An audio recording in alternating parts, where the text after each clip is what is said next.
Arratsaldeon, Malou. Arratsaldeon. Bueno, bada espada, Malou Henriksen, horrela esan behar da, Malou. Bai, nik Malu esaten dut, Malu. baina berdin zait. Vale, bueno, baina ondo jakitea, Malou Henriksen. Arratsaldeon. Bueno, badakizu, leloak dion bezala korrika badator, Bai. Bi urtetik behin egiten den zita berezi hori, eta guretzako, bueno, aukera ematen duena pixkat euskerari buruz hitz egiteko, euskera ikasteari buruz hitz egiteko, hausnartzeko, esperientzia desberdinak ezagutzeko, eta, bueno, kasu honetan pixkat zure esperientzia ezagutu nahi dugu, Bale. eta horri buruz pixka galdetuko dizut, bale? Bale, ados, primero. Bueno, esai guzu pixka dazteko, eta gero joango naiz ni pixkanaka galdera gehiago egiten, baina hasiera jatorria pixka baten, noiz iritsi zinen zu Euskal Herrira, nola, Zergatik, bai. Hori da pixat. Ba, orain darama 15 urte, hemen bizitzen, 2011an edo, etorri nintzen lanengatik, osea, zientziaria naiz, eta askotan esaten dut laguni eta hoxe, baina berriz hemen kontatzen dut, osea, ona etorri baina lehenago pensatu nun Espainiara joaten nintzen, osea, nik ez nikien ezer Euskal Herria buruz.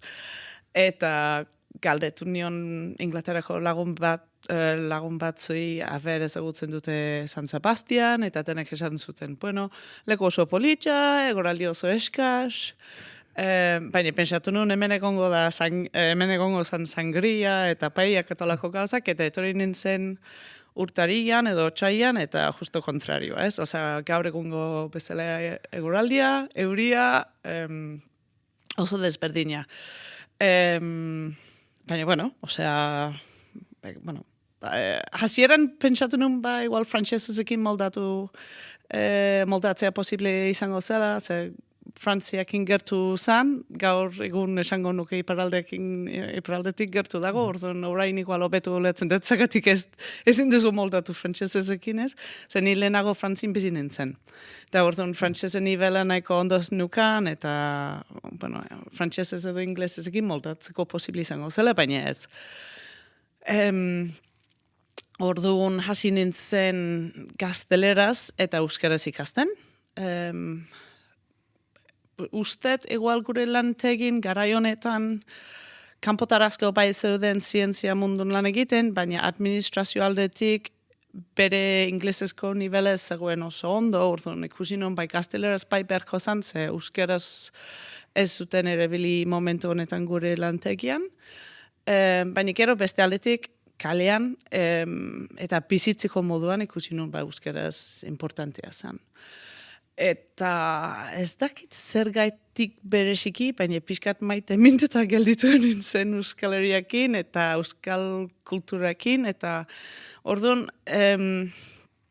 nola esan, ikusi nun importantea zen euskaraz ikasteko, hemen bizitzeko eta hemen gau kultura ondo ulertzeko. Eta orduan hasi nintzen euskaraz ikasten euskaltekin, lanera jun baino lehenago goiziko 8 euskaltekera joaten nintzen, gero autobusian lanera joten, olako memory txartelak ikasten hitzak, gero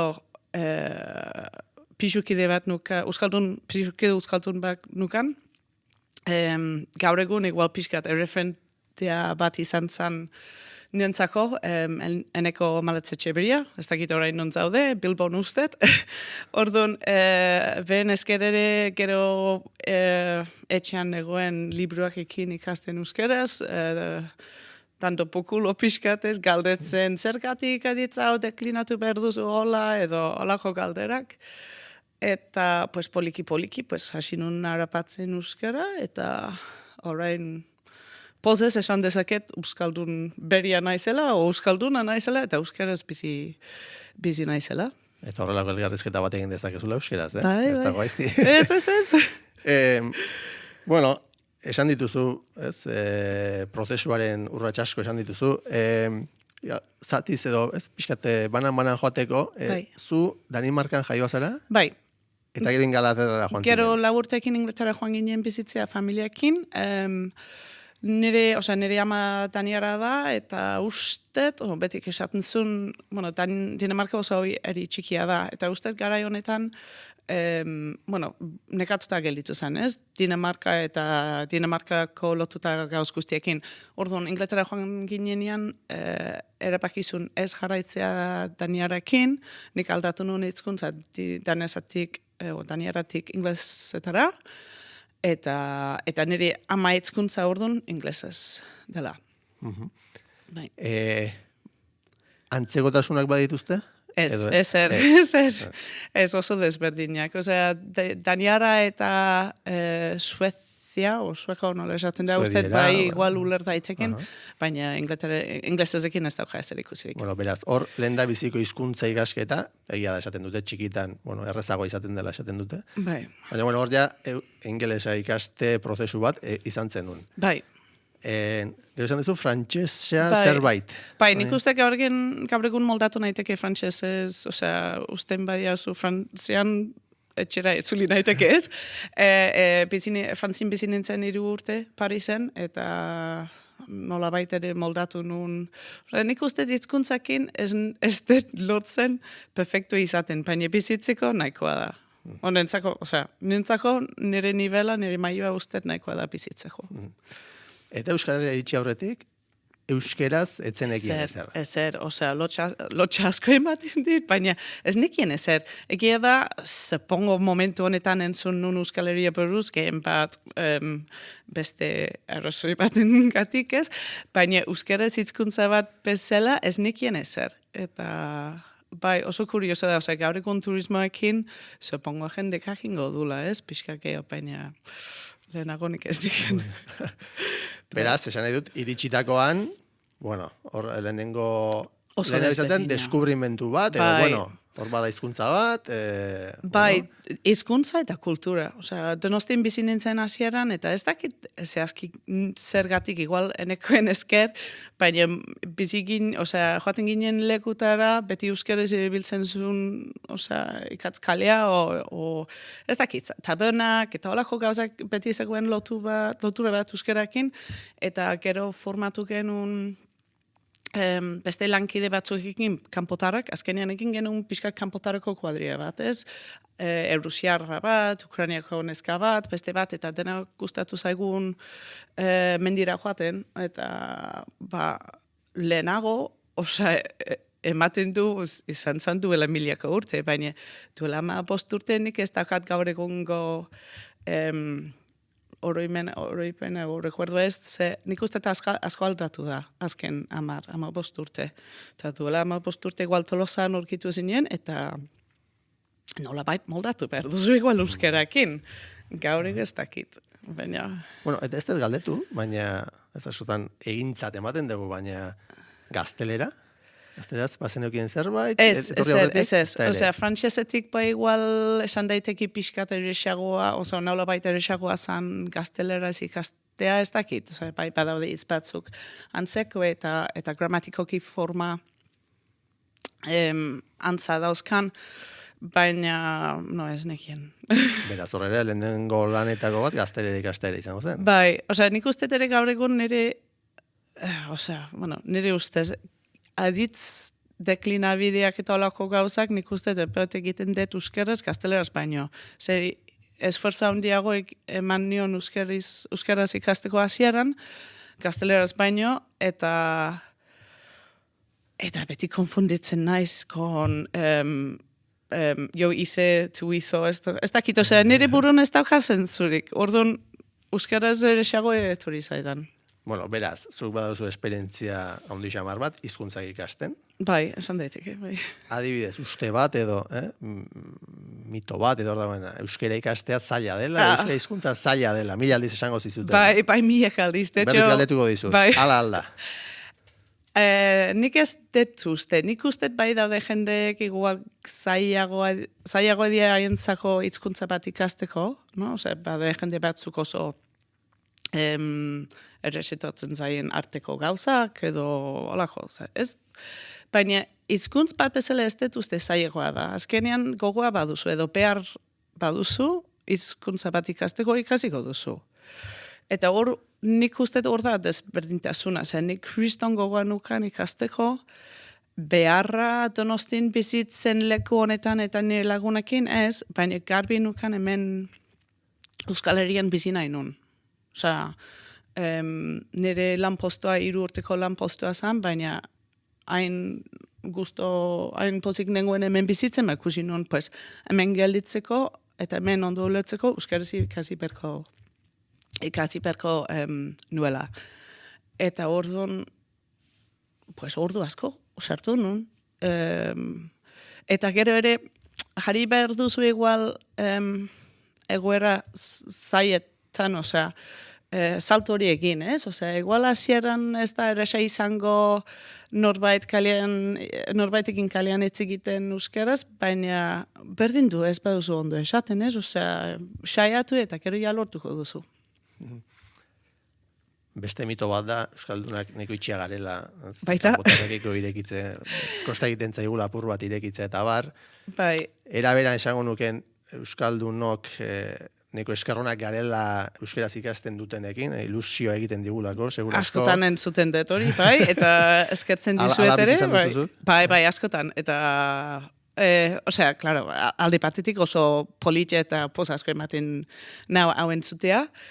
Beste aldetik esaten, madre mia, osea, noiz hasiko die, ez esaten ze momentu batean hau aldatu beharko da, ez? Osea, ezin da jarraitu izaten hain arrarua hemengo hizkuntza ikastea, osea, Euskal Herrien bizitzen osea, nintzeko oso normala da hemengo hizkuntza ikastea. Orduan, bai, politxa da, baina pena ere ematen, zait. Egoeraren ispilu da, ez edo. Bai. Eta, bueno, erreporta eta elkarrizketa sorta honen beste gakoetako bat, edo aitzakietako bat zen, bueno, euskerak eta hizkuntza batek orokorrean, eta kasu honetan euskerak, beste mundu bat, esan duzuk kultura hitza aipatu duzu, beste mundu baterako, sarrera edo ere eskaintzen duela. Bai. Euskera ez beti jartzen da, adibide hori, bertsolaritzaren adibidea jartzen da askotan, bertsolaritza zer den ulertzea zaila dela euskera jakin gabe adibidez edo. Bai. Zure kasuan sentitu duzu euskerak eman dizula beste eremu batzuetarako sarrera? Dena eman da ze, gaur nire bikote euskalduna da, badakar bi alabak euskaldunak dira, andoainen bizi naiz, eta andoain darren esker, andoain darra sentitzen naizela, ezagutzen dut hemengo kultura, ezagutzen, euskaren esker lagun beriek egin, nola? Egin, zaizkit? Egin ditut. Eta oso, betiko, lagunak bizitzerako, bai. Eta euskeraz ikasi gabe, benetan nik uste ezin du hori lortu. Behintzat, ni nahi nun moduan. Adibidez, nik ala ezagutu zintudan, eta jende asko ere agian, pixkat herrikirol mundutik, edo sega mundutik, edo agian, igual, hasieran ez, baina igual gero, guain esango du, almitza taldeko edo ikusita daukat, lehiaketaren batean edo, sega herrikirolak, pentsatzen dut mundu horretan ere, euskera beharrezko izango dela harreman askotarako, ez? Bai, hor igual eskerrak eman behar diot nire, gure auzo kideri, ez nun ezagutu zega erikirolen mundua andoainera eturi baino lehenako.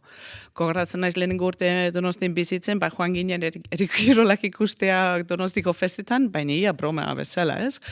Da, gero denborekin ikusi nun garantzia dauka